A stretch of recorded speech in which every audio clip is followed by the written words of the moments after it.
Présent Monsieur Sébastien Jumel pour le groupe Gauche démocrate et républicaine.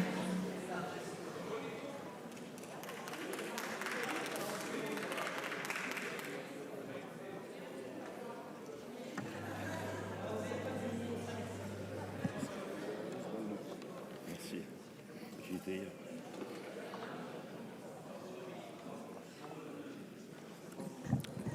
Madame la Présidente, Ministre, collègues rapporteurs, la souveraineté alimentaire ne se décrète pas.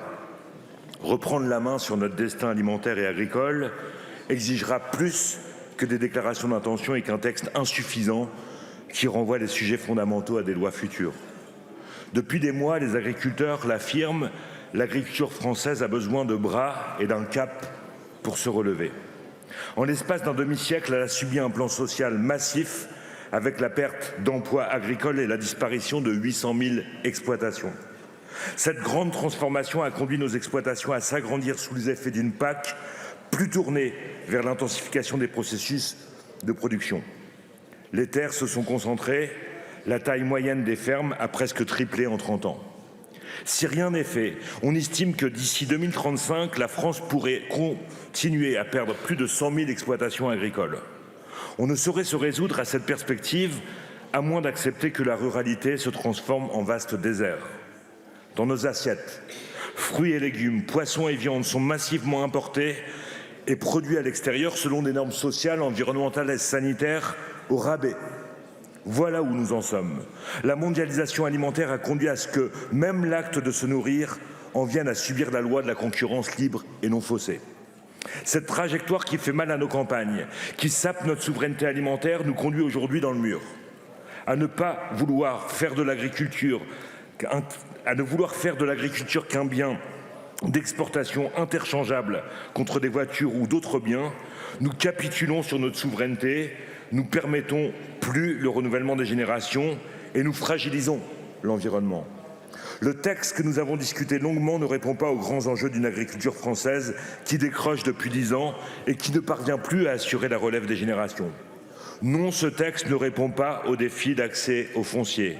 Non, ce texte ne répond pas aux défis majeurs d'un élevage fragilisé, d'ateliers laitiers qui ferment les uns après les autres, aux défis du découragement des éleveurs. Non, ce texte ne répond pas à la question centrale des prix rémunérateurs pour cette profession où l'on peut travailler 70 heures par semaine pour gagner moins d'un SMIC. Non, ce texte ne répond pas au défi d'accaparement des terres et à la fragilisation d'une agriculture et de fermes à taille humaine. Non, ce texte ne répond pas au sujet central des traités de libre-échange qui attaquent notre modèle agricole. Vous avez exclu toutes nos propositions de moratoire, mais vous le savez, les députés GDR reviendront à la charge jeudi à l'occasion de notre niche pour vous permettre de vous rattraper sur le CETA. Soutiendrez-vous cette initiative afin de protéger ceux qui nous nourrissent ? Ce texte comporte par ailleurs de nombreux défauts, comme celui qui consiste à résumer les enjeux de souveraineté alimentaire à des mesures de simplification de normes. L'intérêt général majeur, par exemple, notion qui peut être séduisante si on la regarde à la va-vite, pourrait avoir des conséquences négatives sur le respect du droit à l'environnement. La réforme relative à la fiscalité des donations et des successions des terres agricoles ou la question des taux de taxes foncières sur les terrains agricoles sont avancées. Monsieur le ministre, sans qu'aucune garantie ne soit donnée aux collectivités sur la pérennité de leurs moyens. Un signal fort était attendu après les manifestations historiques de cet hiver. Le statu quo sur ces sujets fondamentaux comme celui des prix, qu'on ne peut pas éternellement renvoyer à plus tard, ou celui de l'accès au foncier n'est pas tenable, nous le pensons. Très clairement, ce texte, souvent déclaratoire, n'est pas de nature à répondre aux défis de l'agriculture en France et dans l'outre-mer pour les 10 ans à venir. Nous avons voulu, dans les débats, éviter la caricature par respect pour le monde agricole.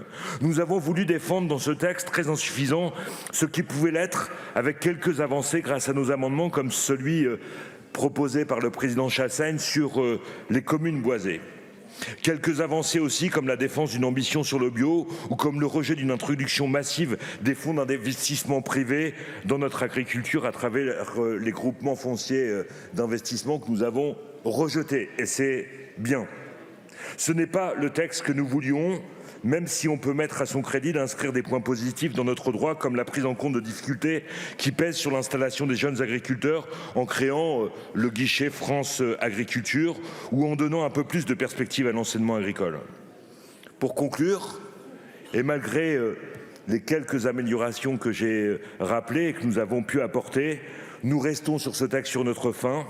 Aussi, dans l'attente de ce que la navette parlementaire produira, notre groupe parlementaire, dans une majorité avec des voix discordantes qui ont le droit toujours de s'exprimer dans notre groupe où la liberté est la règle, en grande majorité, le groupe GDR s'abstiendra.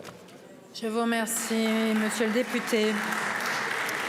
La parole est à présent à monsieur David Topiac pour le groupe Liberté Indépendants.